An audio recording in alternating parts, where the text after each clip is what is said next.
कि हमें नॉर्मलाइजेशन नहीं चाहिए, वन शिफ्ट वन एग्जाम चाहिए और हर हाल में चाहिए।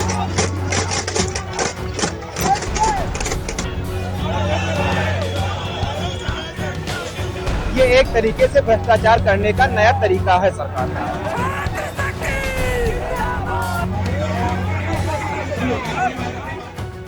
उत्तर प्रदेश लोक सेवा आयोग यानी कि यूपीपीएससी के खिलाफ उत्तर प्रदेश के प्रयागराज में छात्रों का विरोध प्रदर्शन लगातार तीसरे दिन भी जारी है।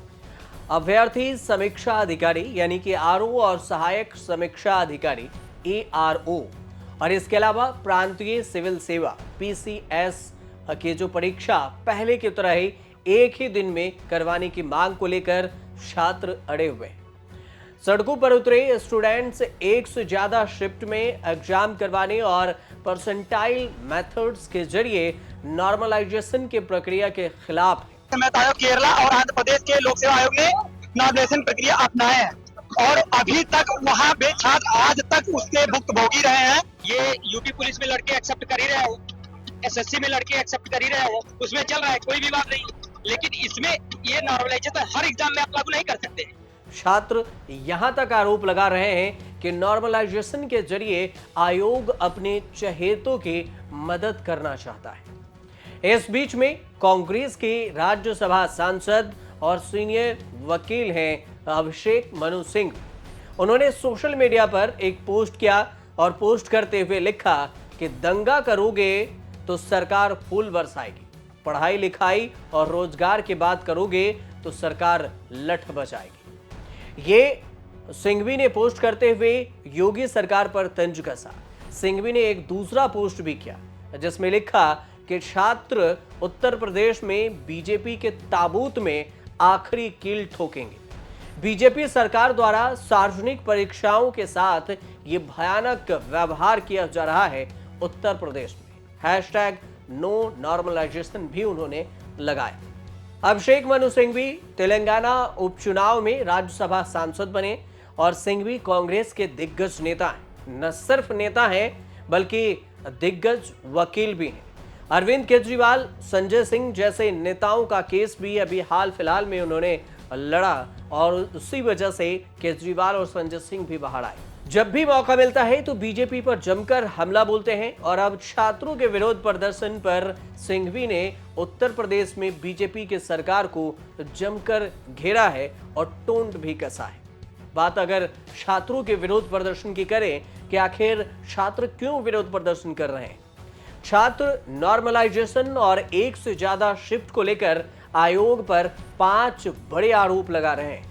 सबसे पहला आरोप यह है कि बिना किसी पूर्व सूचना के अचानक नॉर्मलाइजेशन लागू किया गया और दूसरा आरोप कि मानविकी विषयों के लिए नॉर्मलाइजेशन की गणितीय प्रक्रिया गलत है।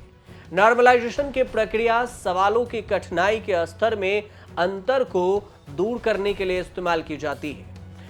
मानविकी विषयों यानी कि गैर तकनीकी सब्जेक्ट में नॉन टेक्निकल सब्जेक्ट में कौन सा सवाल सरल होगा, इजी होगा और कौन सा मुश्किल, यह सांख्यिकी के फार्मूला से तय किया जाता है। तीसरा आरोप यह है कि नॉर्मलाइजेशन लागू करने में यूपीपीएससी सक्षम ही नहीं है और चौथा कि यूपीपीएससी का परीक्षा केंद्रों की कमी का हवाला देकर शिफ्ट बढ़ाना एक बहाना है।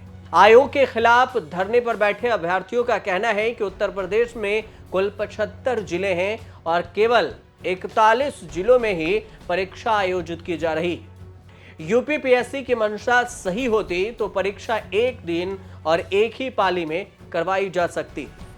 इससे पहले हमेशा एक ही पाली में एग्जाम करवाया गया और होता आ रहा है। पांचवा सबसे बड़ा आरोप यह भी है कि 2 शिफ्ट में एग्जाम से पेपर लीक की आशंका बढ़ेगी और कोर्ट में यह मामला खींचेगा।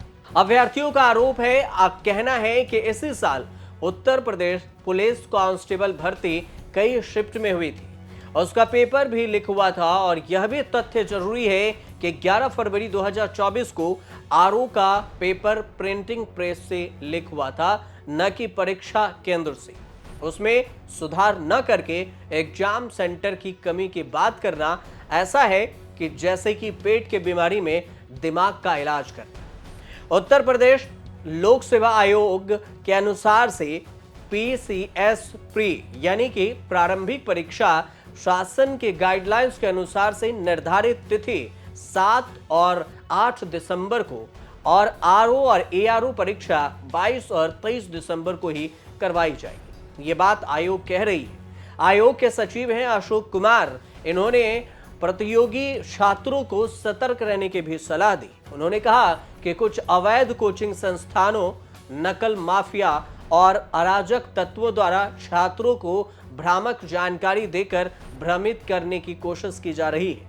उन्होंने छात्रों से आग्रह किया है कि ये ऐसे गलत सूचनाओं से बचें और अपनी तैयारी पर ध्यान दें। शासन के जो आदेश हैं उसके अनुसार से 5 लाख से अधिक अभ्यर्थियों वाली परीक्षा के लिए 1 से अधिक पालियों में परीक्षा कराने का निर्देश है। पीएससी प्रारंभिक परीक्षा में 5,76,154 अभ्यर्थी रजिस्टर्ड हैं। इसके 1758 केंद्रों की जरूरत है। इसके लिए 75 जिलों में मानक के अनुसार से 978 केंद्र ही मिले हैं, इसलिए परीक्षा 2 दिनों में करानी पड़ रही है। वहीं 10,76,004 जो अभ्यर्थी हैं वो 22 और 23 दिसंबर को 3 पाली में परीक्षा देंगे। और यही आयोग के आरोप पर जो अभ्यर्थी हैं, छात्र हैं, विरोध प्रदर्शन कर रहे हैं। छात्रों का कहना है कि एक ही पाली में परीक्षा कराई जाए ताकि पेपर कैंसिल और नॉर्मलाइजेशन की जो प्रक्रिया है वो उसका असर बाकी छात्रों पर नहीं पड़े। देखना दिलचस्प ये होगा कि आखिर यूपीपीएससी इस पर क्या कुछ आगे एक्शन लेती है या फिर छात्र यूं ही विरोध प्रदर्शन करते रहें और उधर यूपीपीएससी मौज में नोटिस पे नोटिस जारी करती रहे। आप देखते रहिए न्यूज़ तक।